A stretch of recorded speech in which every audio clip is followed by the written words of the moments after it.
Entering the race with his wife and 2 daughters in tow, Rishi Sunak opened his campaign in Margaret Thatcher's hometown of Grantham.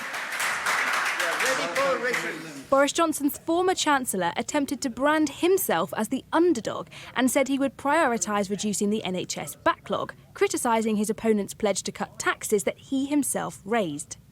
The NHS will be safe in my hands. We face the worst NHS winter crisis in decades. Tackling the backlogs is the biggest public service emergency. We need a fundamentally different approach. We will take the best of our COVID response and apply those lessons to clearing the massive backlogs in the NHS. Speaking to party members in Kent, Liz Truss steered the conversation back to Brexit. We need to tackle the NHS backlog, and I would put in place a strong health secretary that would get that done. But in order to pay for those public services, we need a growing economy.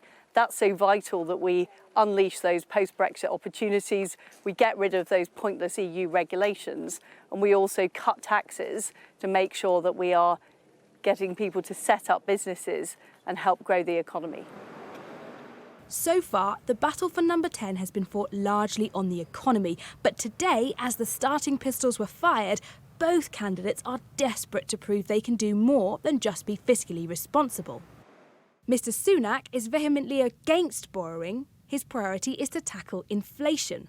Liz Truss, on the other hand, is pro-borrowing post-pandemic because she's keen to start cutting taxes. In a dig to Liz Truss, Rishi Sunak said if the government is to deliver on its Brexit promises, it needs to be led by someone who believes in Brexit and voted for Brexit. Both candidates vow to review existing EU laws retained after Brexit.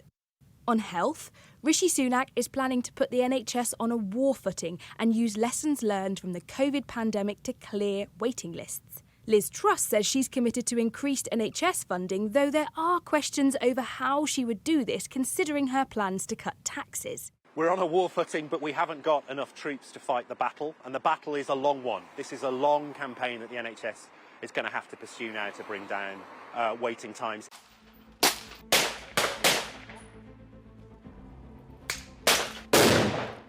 As Boris Johnson's final parliamentary week as Prime Minister came to an end, he was out and about with Ukrainian soldiers training with the British Army. Shadowing soldiers, Boris Johnson was keen to show the government's unwavering support for Ukraine, solidifying his legacy as a Prime Minister who unequivocally backed Ukraine and stood up to Vladimir Putin. But that's not the only battleground on Boris Johnson's mind. Ballot papers for voting to replace him go out in the next 2 weeks, so his potential successors need to make a good impression on Tory members very quickly if they're going to win the top job. Mari Aurora, Sky News, Westminster.